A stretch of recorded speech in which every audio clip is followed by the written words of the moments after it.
Y saben, hermanos, uno de los mandamientos más conocidos es el de no matarás.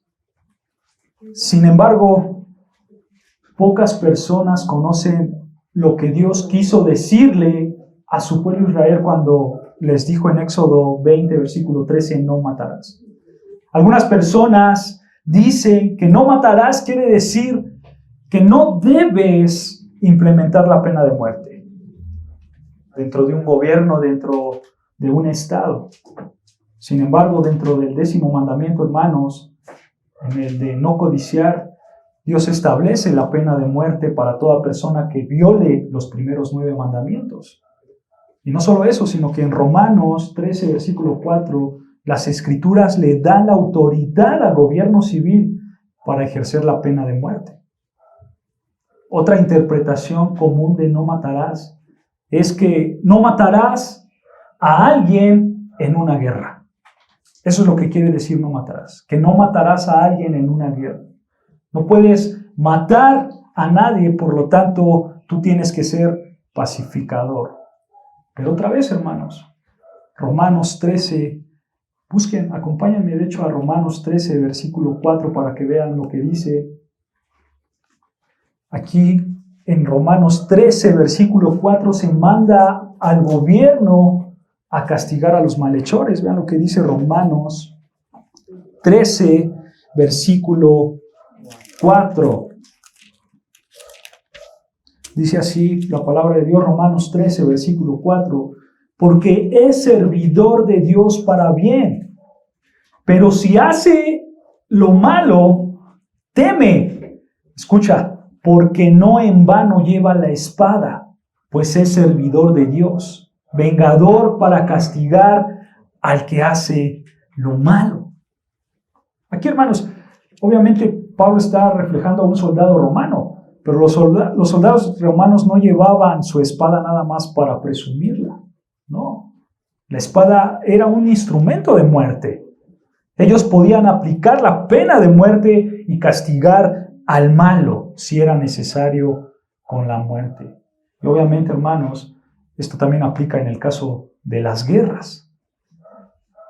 Entonces, así como estas, hermanos, hay muchas más malas interpretaciones acerca de no matarás. Pero entonces, ¿cuál es la correcta interpretación? Bueno, eso lo explica el Señor Jesucristo en Mateo 5, desde el versículo 21 hasta el versículo 26. Si me acompañas, Mateo 5, versículo 21 al versículo 26. Dice así la palabra de Dios, Mateo 5, versículo 21. Oísteis que fue dicho a los antiguos, no matarás, y cualquiera que matare será culpable de juicio. Pero yo os digo que cualquiera que se enoje contra su hermano será culpable de juicio, y cualquiera que diga necio a su hermano será culpable ante el concilio, y cualquiera que le diga fatuo quedará expuesto al infierno de fuego. Por tanto, versículo 23, por tanto, si traes tu ofrenda al altar y ahí te acuerdas de que tu hermano tiene algo contra ti, deja allí tu ofrenda delante del altar y anda, reconcíliate primero con tu hermano y entonces ven y presenta tu ofrenda. Ponte de acuerdo con tu adversario pronto, entre tanto que estás con él en el camino. No sea que el adversario te entregue al juez y el juez al alguacil y seas echado en la cárcel. De cierto te digo que no saldrás de allí hasta que pagues el último cuadrante. En el versículo 21, hermanos, se encuentra una de las interpretaciones incorrectas de no matar. Dice, versículo 21, oísteis que fue dicho a los antiguos. Esto se refiere a las enseñanzas erróneas de los fariseos y de los escribas que daban acerca de la ley de Dios. Y ellos decían, continúa diciendo el texto, no matarás, y cualquiera que matare será culpable de juicio. Aunque estos hombres, hermanos, citaban Éxodo 20, versículo 13, el sentido que le daban era equivocado. La interpretación era equivocada. Porque lo que decían ellos era que esto el mandamiento de no matarás únicamente prohibía el acto externo de matar. Únicamente prohibía el asesinato premeditado, intencional. Entonces, si tú no matabas a nadie, estabas bien, de acuerdo a su enseñanza de ellos. No violabas ese mandamiento. Sin embargo, nota ese contraste erróneo.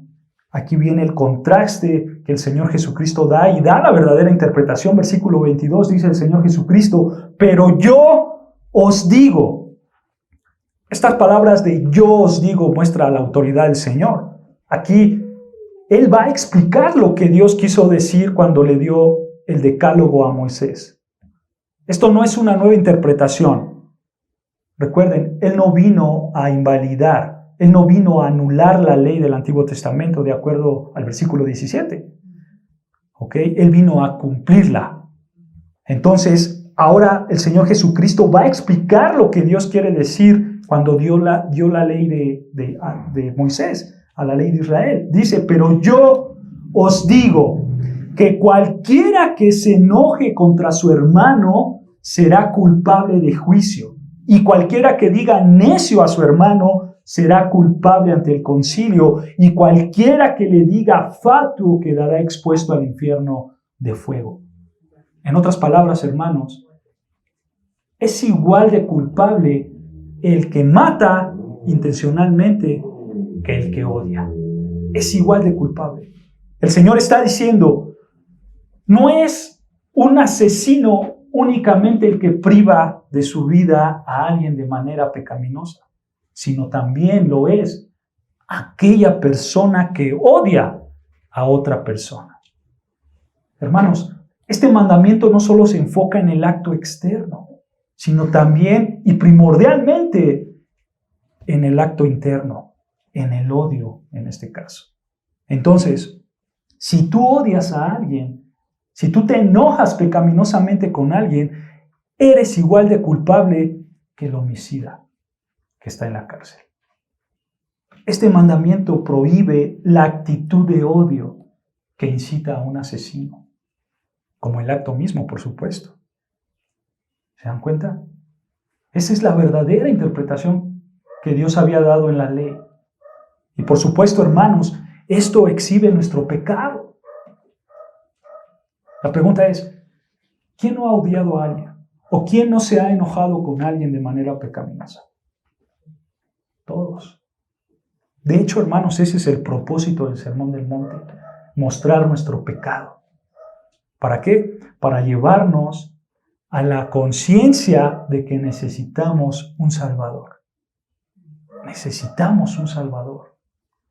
Pero vean, hermanos, el Señor Jesucristo extiende aún más este tema y vean lo que dice el versículo 23. Mateo 5, versículo 23 dice, por tanto, detengamos ahí. Este por tanto, hermanos, es un término de conclusión. O sea, el Señor está diciendo, habiendo entendido, versículo 21, que el asesinato no se refiere únicamente al acto externo, sino también al acto interno, versículo 22, como en el enojo pecaminoso, habiendo entendido que el enojo pecaminoso es igual que mataras a alguien físicamente, habiendo entendido que eres un asesino, si estás enojado con alguien, continúa diciendo el versículo 23, si traes tu ofrenda al altar. Recuerda, hermano, la audiencia original son los discípulos y las multitudes, de acuerdo al versículo 1 y versículo 2 de Mateo 5. Son la audiencia original. Y el Señor Jesús aquí está refutando las malas enseñanzas de los fariseos y de los escribas. Entonces, cuando Él dice, si traes tu ofrenda al altar, en la mente de las personas probablemente había un fariseo, probablemente había un escriba, porque ellos también se involucraban en las cosas de temas de adoración. Ellos ayunaban, ellos oraban, ellos se involucraban en los sacrificios y la adoración para ellos era algo importante. Pero aquí en el versículo 23, cuando dice, si traes tu ofrenda al altar, Aquí, hermanos, el texto no está especificando el tipo de ofrenda, pero el punto es claro. La persona viene a expresar la adoración a Dios. Una persona viene para adorar a Dios. En nuestro contexto sería, si vienes al servicio el domingo para exponer tu adoración a Dios mediante la ofrenda, mediante las canciones, mediante la adoración, mediante las enseñanzas bíblicas, etc. ¿Ok? En nuestro contexto sería eso. Si vienes al servicio. Entonces, versículo 23. Si traes tu ofrenda al altar, la idea es, si vienes a expresar tu adoración a Dios, en nuestro contexto, si vienes al servicio de la iglesia, continúa diciendo, si traes tu ofrenda al altar y allí te acuerdas de que tu hermano tiene algo contra ti. O sea, hermanos, ya estás a punto de expresar tu adoración al Señor. Tú ya estás aquí parado en el servicio. Quizás tú ya estás a punto de cantar una alabanza, de adorar a Dios por medio de la música. Estás a punto, hermanos, escucha, de empezar el servicio, dice el texto, y allí te acuerdas de que tu hermano tiene algo contra ti. Aquí, hermanos, el Señor Jesús usa la palabra hermano, igual que el versículo 22. Está hablando en términos raciales, no espirituales. Recuerda, aquí la audiencia original eran judíos. Hermanos, se estaba refiriendo a otro judío. ¿Ok? En nuestro contexto sería algún compatriota, algún paisano. ¿Ok? Eso sería como algún hermano, un paisano, un compatriota. No está hablando en términos espirituales, sino en términos raciales. Entonces, nosotros lo podemos aplicar a toda persona. A toda persona. Entonces, si estás a punto de expresar tu adoración al Señor y te acuerdas que alguien tiene algo contra ti, sea cristiano o no sea cristiano, un amigo, un vecino, un familiar, el que sea. En el momento que estás a punto de expresar tu adoración a Dios, te acuerdas que tienes un conflicto que no has resuelto con alguien. Esto es importante, hermanos, por eso lo estoy recalcando mucho. Porque aquí no dice si tú eres el agresor o la parte ofendida. Eso no lo dice. Tú debes ir y pedir perdón a la persona. Debes de ir y pedir perdón. Aquí probablemente, hermano, ni siquiera tú estás enojado con esa persona. Quizás no hay amargura en tu corazón con esa persona, pero sabes que una persona está enojada en contra de ti. Sabes que una persona tiene algo en contra de ti. Y escucha, si no has hecho nada que esté de tu parte para resolver eso, escucha, no estás listo para adorar a Dios. No lo estás. Ve lo que dice el versículo 24. Deja allí tu ofrenda delante del altar y anda, reconcíliate primero con tu hermano. El Señor dice, alto, detente, no sigas. Primero, arréglalo. No estás calificado. Cuando tienes problemas con alguien, sea de parte tuya o de la suya, tienes entonces que pasar por una preparación para poder adorar al Señor. De hecho, hermanos, esto es muy importante. Nosotros no podemos venir a adorar a Dios de manera colectiva sin una preparación previa. No es, hermanos, como lo haces en tus actividades diarias. No es que te despiertas, desayunas, vas a bañarte, sales a trabajar, comes, regresas. Al otro día haces lo mismo, pero ahora sales con tu familia. Llega el domingo, te bañas, me voy a la iglesia, regreso, me acuesto. No, hermanos, no es algo cotidiano de la vida. Aunque nuestra vida total debe de hacer una adoración a Dios todo el tiempo, de acuerdo a Romanos 12, hay un punto, hermanos, que cuando tú vas a un estudio bíblico, o cuando tú te reúnes con una persona para un estudio, para una oración, para una evangelización, hay un punto, hermanos, en donde te tienes que preparar para servir a Dios, para venir a la iglesia. Hay un punto donde no tiene que ser rutinario, hermanos. Tienes que estar preparado, tienes que estar listo, enfocado en lo que vas a hacer. Entonces, vas a venir al servicio. ¿Te acuerdas que tienes un conflicto que no se ha resuelto con alguien? ¿Y qué haces? Versículo 24. Deja allí tu ofrenda delante del altar. Hermano, aquí el adorador ya tiene su ofrenda en sus manos. Está a punto de presentársela al Señor en el altar. Pero el Señor dice, ¡alto! Déjala, espera, no estás listo. De hecho, hermanos, esta frase de deja allí, esa frase es un imperativo. O sea, es un mandato. El Señor te ordena que lo dejes. No es una opción, es una ordenanza. Déjalo, déjalo. Si no estás preparado, déjalo. Antes que continúes con tu adoración, antes que presentes tu ofrenda, quizá antes que presentes tu estudio bíblico, quizá antes que vayas a orar con alguien, quizá antes de que vayas a evangelizar, antes de que cantes, antes de que ofrendes, antes de que pongas alguna silla, antes de cualquier expresión externa de adoración, antes de que te involucres a adorar a Dios en cosas externas, si hay pecado en tu vida, en este contexto particular, si tienes un conflicto con alguien, detente. No sigas con tu adoración. Por así decirlo, hermanos, ese es el primer paso de una buena adoración. Busca la reconciliación.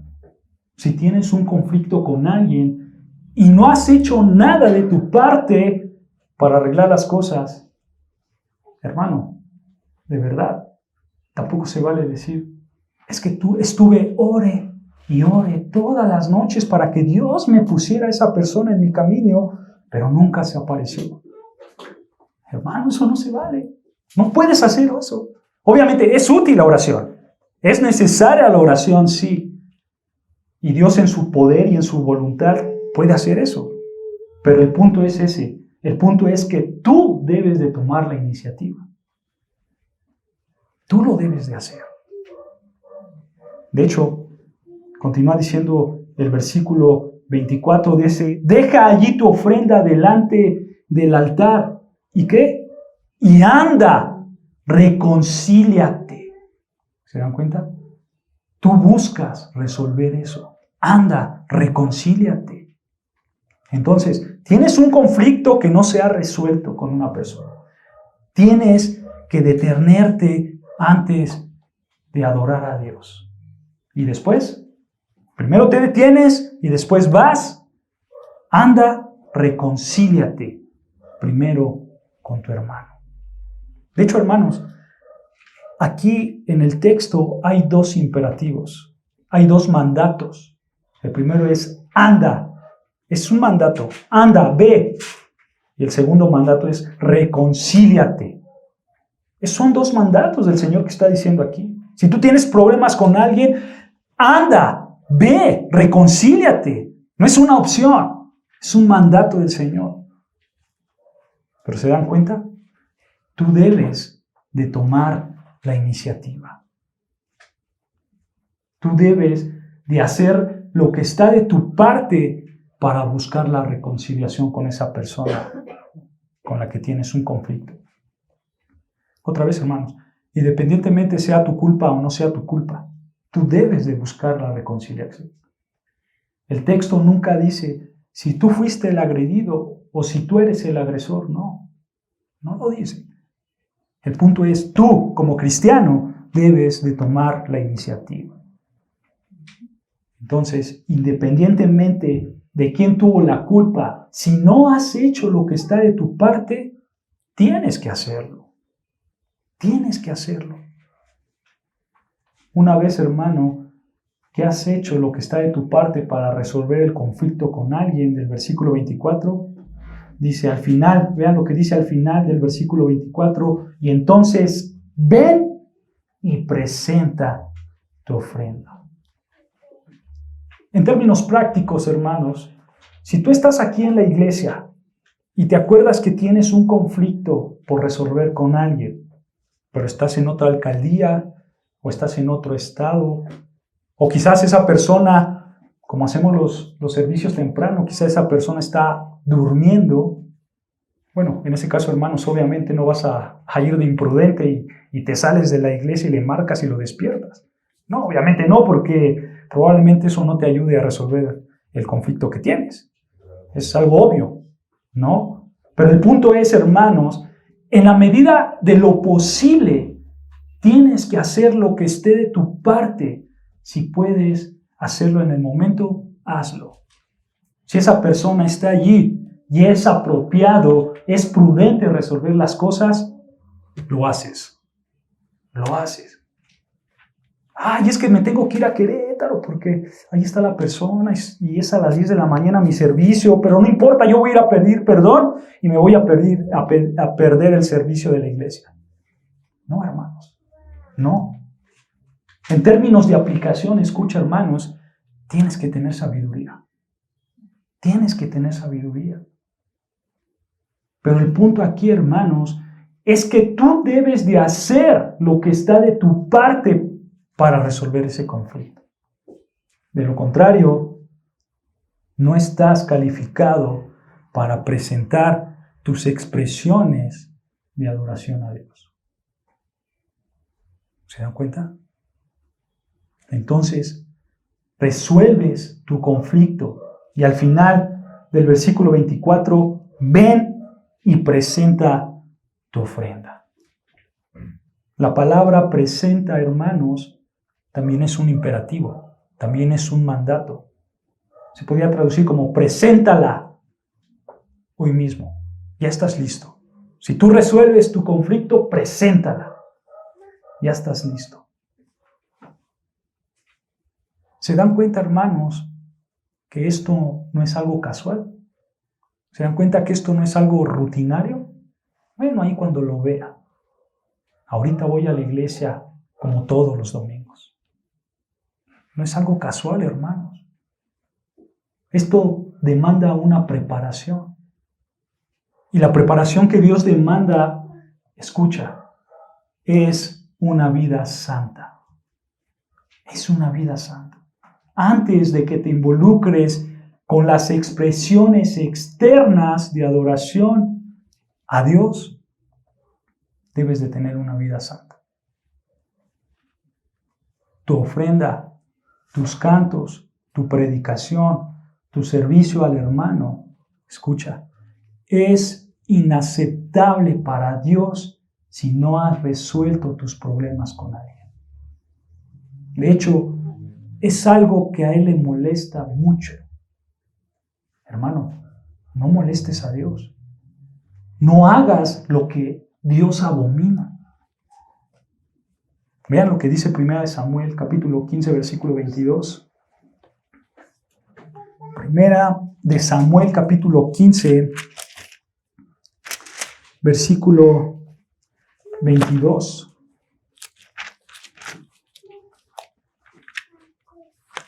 Primera de Samuel 15, versículo 22.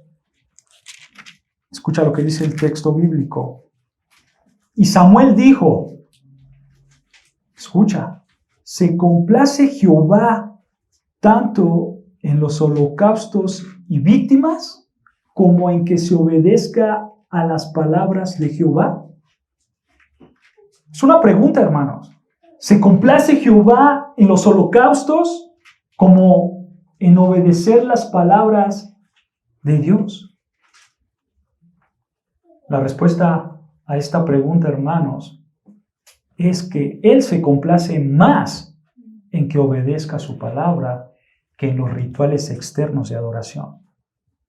Él se complace más que vivas una vida de obediencia en lugar de que estés sirviendo en una iglesia.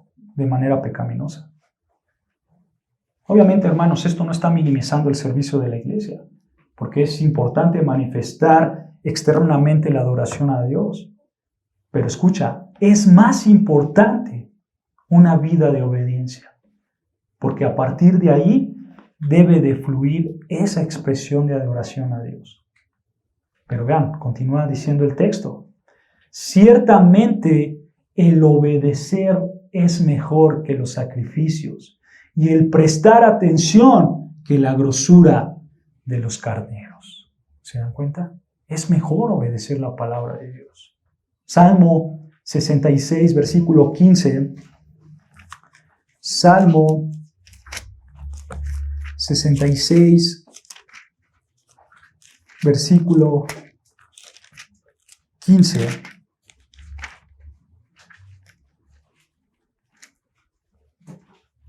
Dice así el salmista, escucha lo que dice este salmista. Holocaustos de animales engordados te ofreceré, con sahumerio de carneros. Te ofreceré en sacrificio bueyes y machos cabríos. Aquí, hermanos, el salmista está ofreciendo esas expresiones de adoración externa, pero reconoce este salmista que debe de fluir de una vida de obediencia. Ve lo que dice ahí abajo, el versículo 18. Si en mi corazón hubiese yo mirado a la iniquidad, el Señor no me habría escuchado. Versículo 19. Mas ciertamente me escuchó Dios, atendió la voz de mi súplica. La implicación de esto, hermanos, es que un corazón que no mira al pecado es un corazón que le agrada al Señor y el Señor lo escucha. En este salmista su corazón había escuchado el pecado. Había una santidad interna. No solamente era la obediencia externa porque él hacía sacrificios. Pero dice el salmista, si en mi corazón hubiese yo mirado a la iniquidad. Esto está hablando de algo interno. Si yo hubiera pecado. De hecho, aquí, hermanos, tu corazón, alma y mente, si pecas, si en tu interior pecas, estás descalificado para ofrecerle algo externo a Dios. Es lo que está dando a entender el salmista. Si en mi corazón hubiera pecado, Él no me hubiera escuchado. Él no hubiera recibido mis ofrendas, mis holocaustos. Vean lo que dice Isaías 1, allá adelante de los Salmos. Isaías 1, versículo 10 al 18.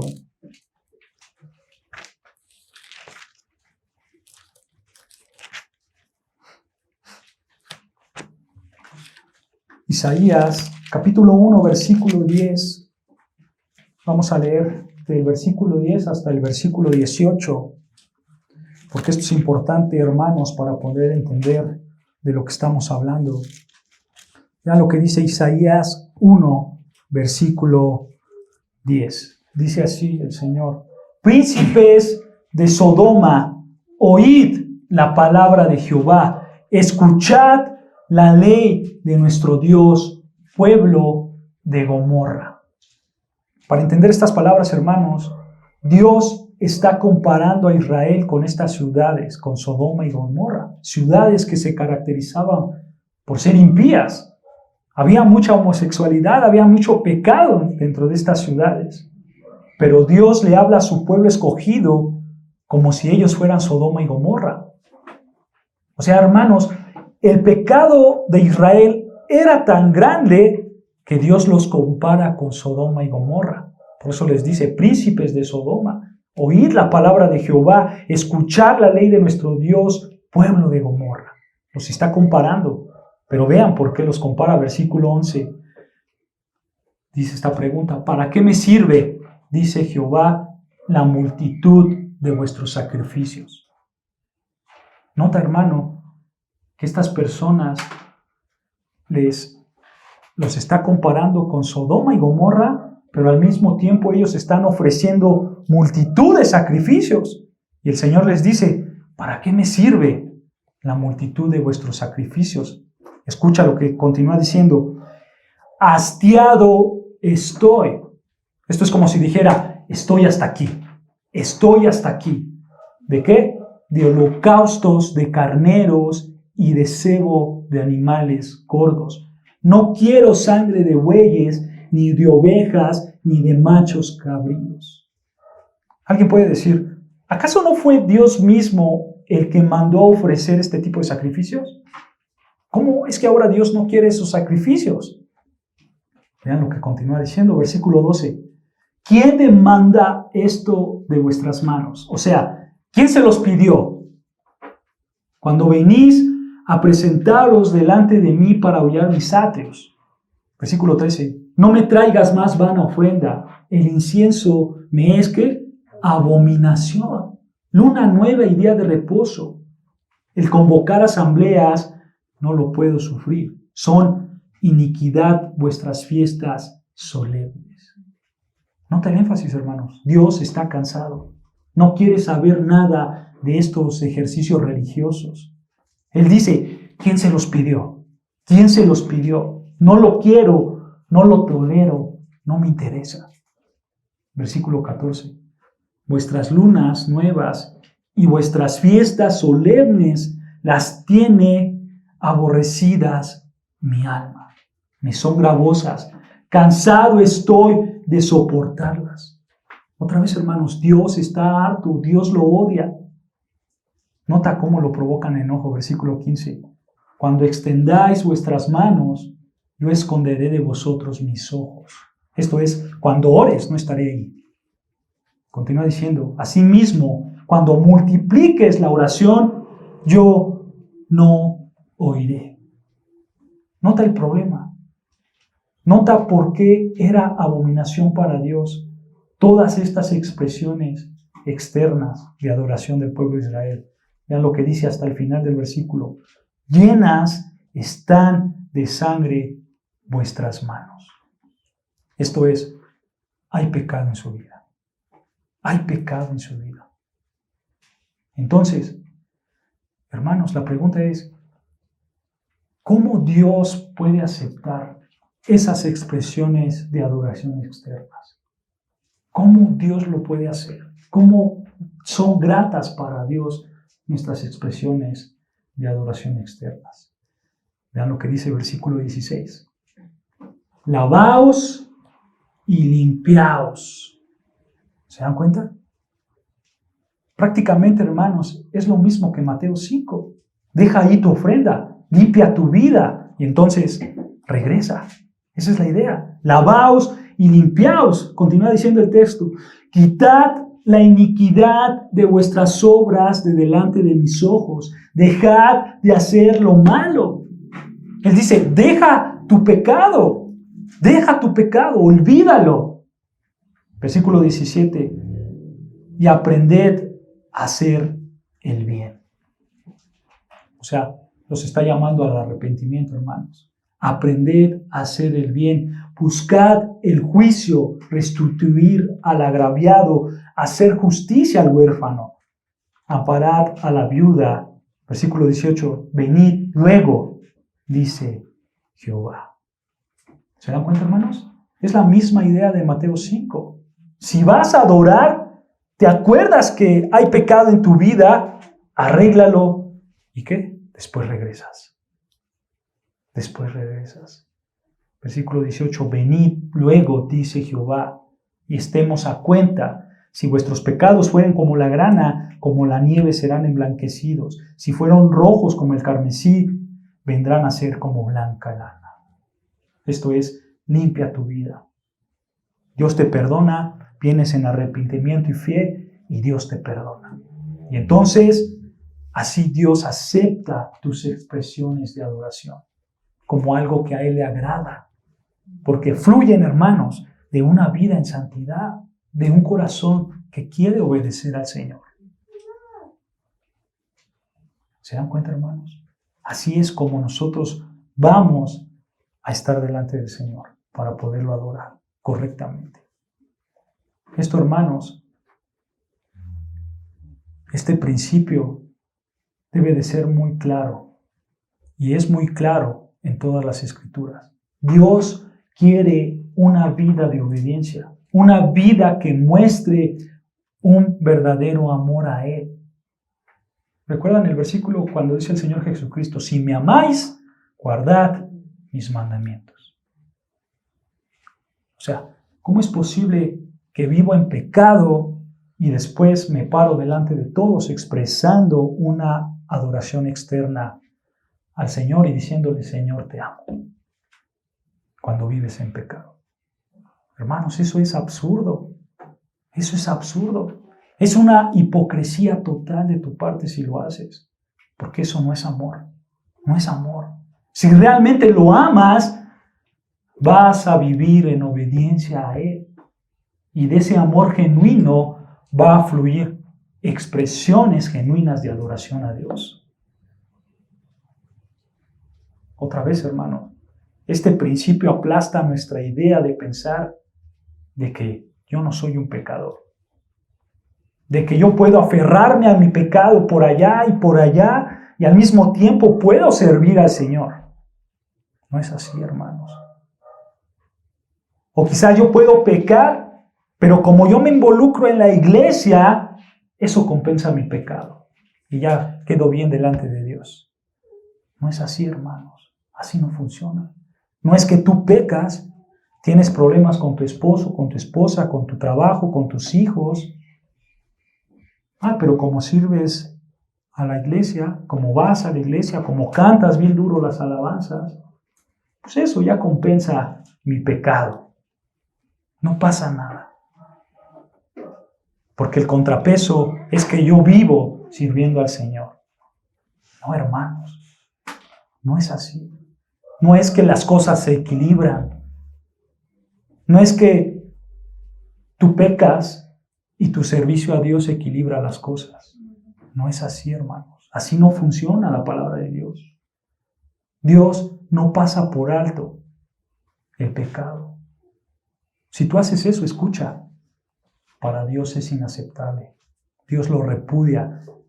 Todo lo que hagas, Dios lo odia y lo provocas a ira. Lo provocas a ira. Lo que debes de hacer es arrepentirte, dejar tu pecado y entonces ahora sí puedes expresar tu adoración externamente a Dios. Regresando a Mateo 5, hermanos, regresando a Mateo capítulo 5, vemos que en el versículo 21 el Señor dice que el matar no es solo algo externo, sino versículo 22 es la actitud externa, la cual prohíbe el sexto mandamiento junto con el acto externo. Es tanto lo interno como lo externo. Y el versículo 23 y 24 nos dan los motivos, los cuales son importantes para poder tener una buena adoración a Dios. Tú debes, hermano, asegurarte que internamente estás bien para poder adorar a Dios. En los dos versículos que siguen, hermanos, el 25 y 26, el Señor va a ilustrar lo que acaba de decir en el versículo 24 y 25. O sea, el Señor dijo: mira, vienes a adorar. ¿Te acuerdas que alguien tiene algo contra ti? Entonces tienes que ir y arreglarlo y después presentas tu ofrenda. Arregla tu vida. Asegúrate de que estás limpio y entonces puedes traer tus expresiones externas de adoración. Ahora, versículo 25 y 26 nos ilustra lo que está acabando de enseñar. Vean lo que dice el versículo 25. Ponte de acuerdo con tu adversario pronto. Detengámonos ahí. Esto, hermanos, se puede traducir como: haz amigos con tu adversario rápidamente. Esta palabra pronto es un mandato, es un imperativo, un mandato. Y el Señor ordena a la parte culpable. A diferencia del otro versículo, hermano, de los versículos anteriores, el Señor manda a la parte culpable o a la parte inocente a buscar la reconciliación. A diferencia aquí, hermanos, está hablando a la parte culpable. Le dice: ponte de acuerdo con tu adversario. reconcíliate. Y esto se debe de llevar a cabo pronto, o también traducido como rápidamente. Rápidamente.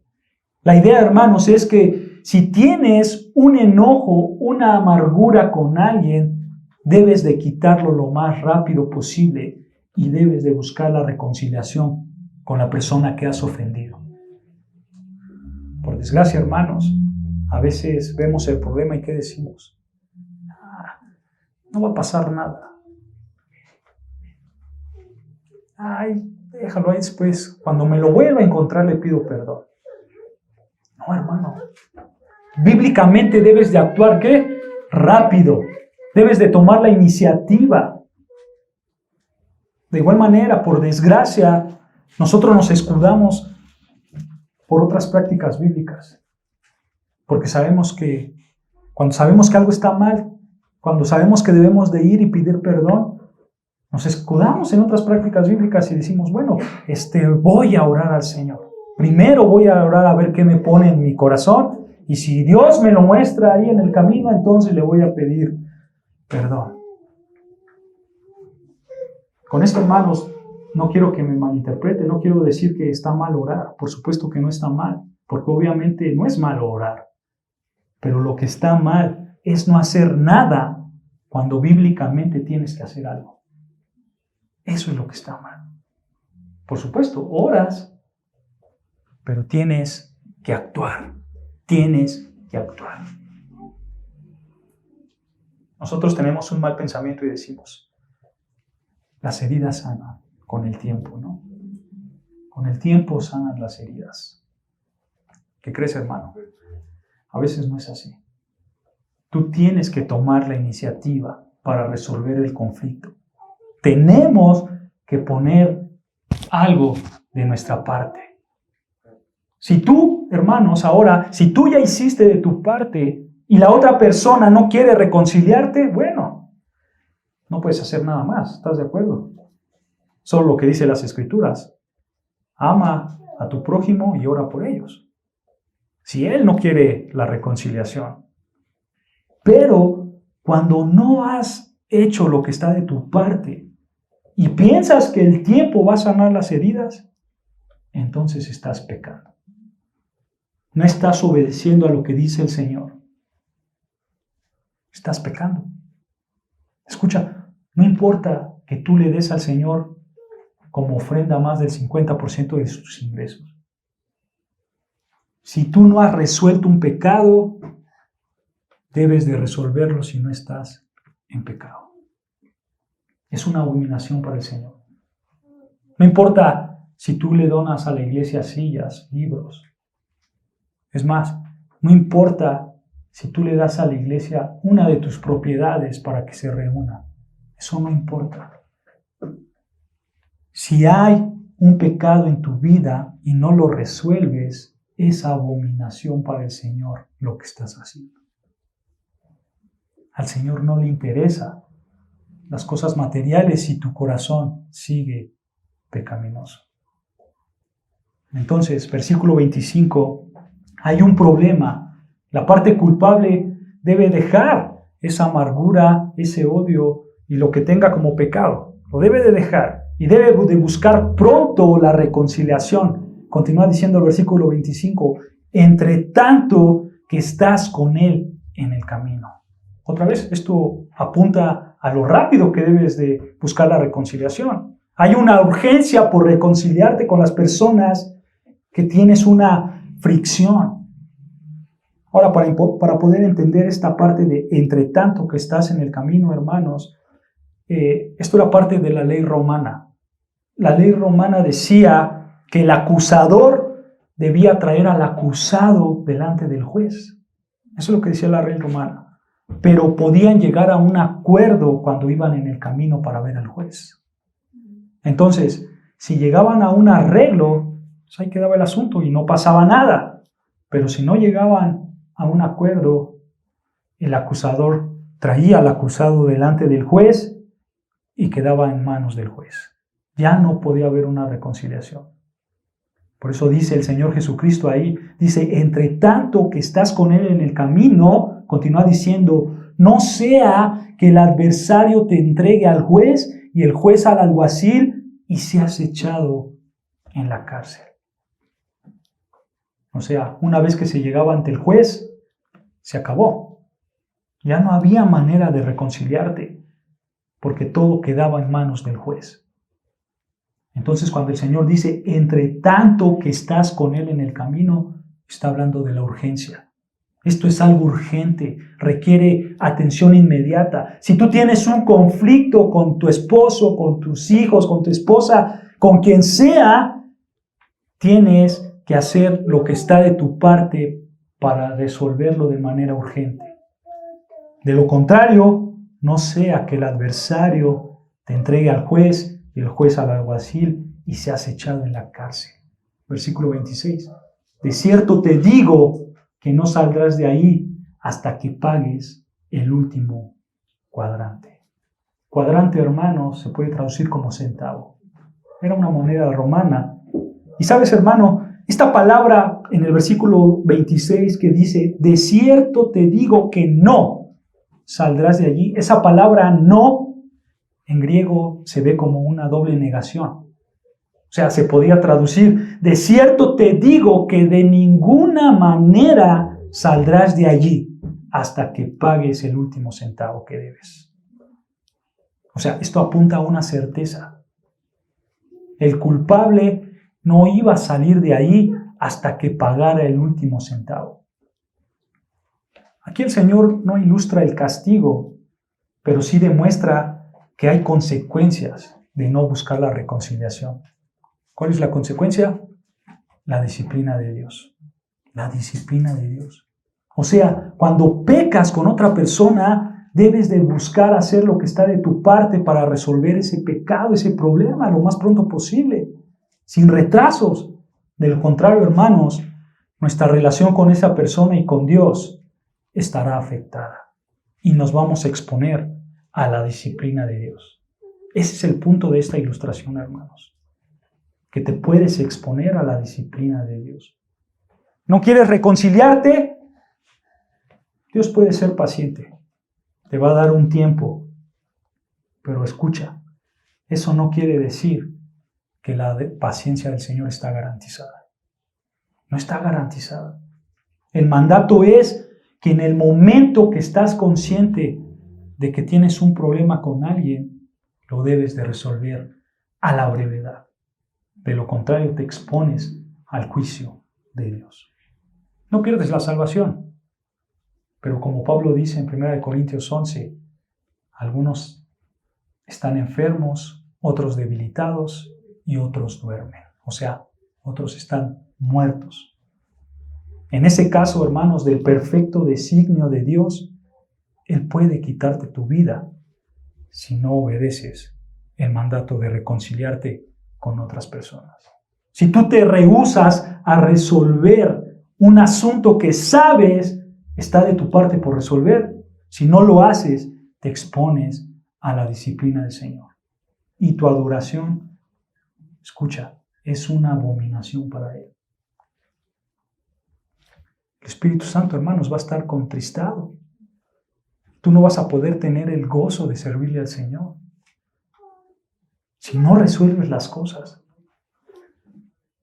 Alguien puede preguntar, bueno, pero ¿qué pasa conmigo que yo soy el ofendido? ¿Aún así debo de buscar la reconciliación? Claro que sí. Aún así debes de buscar la reconciliación. Es lo que está diciendo aquí el Señor Jesucristo en todo lo que estamos viendo. Seas tú el ofendido o el que ofende, debes de buscar la reconciliación. Vean lo que dice 1 Corintios 6, versículo 7. 1 Corintios, Pablo le habla a la iglesia de Corintios. 1 Corintios capítulo 6, versículo 7. Dice, así que, por cierto, es ya una falta entre vosotros que tengáis pleitos entre vosotros mismos. ¿Por qué no sufrís más bien el agravio? ¿Por qué no sufrís más bien el ser defraudados? En contexto, hermanos, Aquí los corintios se estaban demandando los unos a los otros. Ellos se estaban llevando ante la corte. Y aquí Pablo les dice, ¿qué es mejor haber hecho lo que está de tu parte por buscar la reconciliación con otra persona si tienes un problema? ¿O es mejor ser la parte afectada que deshonrar a Dios? ¿Qué es lo mejor? ¿Que nada más estés ahí molestando a tu hermano o que tú seas la parte afectada? Que digas, mi hermano me lo hizo, pero yo voy a hacer como si yo fuera el ofendido y voy a honrar a Dios. Y no solamente me voy a quedar con los brazos cruzados sin hacer nada. Es lo que está diciendo Pablo. ¿Por qué no sufrís más bien el agravio? ¿Por qué no sufres el agravio? En lugar de demandar a los otros, ¿por qué no sufres tú el agravio? ¿Por qué no sufres más bien el ser defraudado? Y hermano, probablemente tú eres el ofendido, no el ofensor. Pero es mejor, como dice Pablo, que tú termines siendo el afectado. Es mejor humillarte. Sí, él tiene que haber humillado porque te ofendió. Pero es mejor, dice Pablo, que tú te humilles. Es mejor que tú te humilles. Aunque él fue el que me ofendió. Como creyente, tu vida, hermano, debe de caracterizar el amor a otros. El amor a otros. No por odio, hermanos, debemos nosotros de actuar y dejarnos de llevar por nuestro pecado. No, hermanos. Nosotros tenemos que librarnos de cometer asesinato interno hacia otros. Por supuesto, esta es una lucha. Es una lucha que tenemos contra el odio. La pregunta es, ¿cómo me quito esa lucha? Y con esto voy a acabar. ¿Cómo me quito el mal hábito del odio, del enojo pecaminoso? Bueno, hermanos, en primer lugar, tú te quitas ese enojo pecaminoso, escucha, cultivando el control de ti mismo. Cultivando el control de ti mismo. Bueno, acompáñenme a Proverbios, vamos a ver varios pasajes de Proverbios para ilustrar estas ideas. Proverbios 16:32, Proverbios 16:32. ¿Cómo es que nos controlamos a nosotros mismos? Proverbios 16, versículo 32 dice, escucha, mejor es el que tarda en airarse que el fuerte, y el que se enseñorea de su espíritu que el que toma una ciudad. ¿Se dan cuenta? Es mejor el que tarda en enojarse que el fuerte. Es mejor el que se enseñorea, el que tiene control de sí mismo, que el que toma una ciudad. Ven ahí mismo Proverbios 25-28. Proverbios 25-28. Más adelantito, Proverbios 25, versículo 28 dice, como ciudad derribada y sin muro es el hombre cuyo espíritu no tiene rienda. Si eres un creyente verdadero y no cultivas el control de ti mismo, eres como ciudad derribada y sin muro. O sea, eres vulnerable a otros pecados.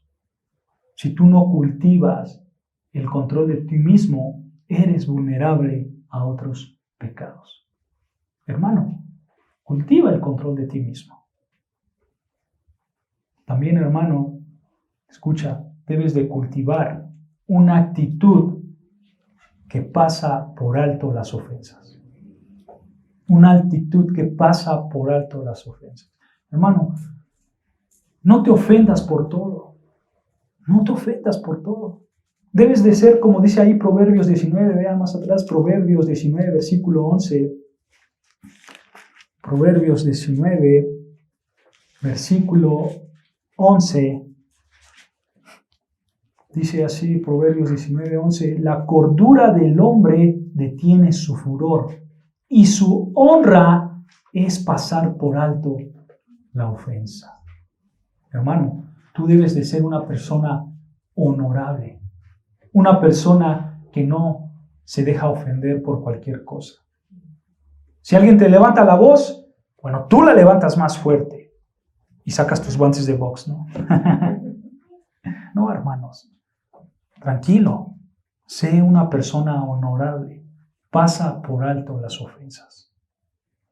También, hermanos, y esto creo que también es un punto muy importante, escucha, no te juntes con personas que solo pelean, que solo se enojan con todo. Evita a las personas iracundas en tu vida. Vean lo que dice Proverbios 22. Proverbios 22, versículo 24 y 25. Proverbios 22, 24 y 25 dice: no te entremetas con el iracundo, ni te acompañes con el hombre de enojos. No sea que aprendas sus maneras y tomes lazo para tu alma. En otras palabras, cuida tus amistades. Evita de la manera posible a las personas iracundas. Claro, hermanos, si tu esposo, tu esposa, tus hijos, tus hermanos son iracundos, pues obviamente no tienes que alejarte de ellos. No tienes que, es que el pastor dijo que me alejara, vete para allá.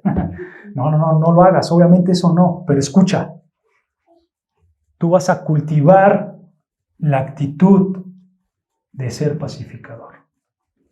Vas a cultivar la actitud de ser pacificador. Vean lo que dice Proverbios 15:1. Proverbios 15.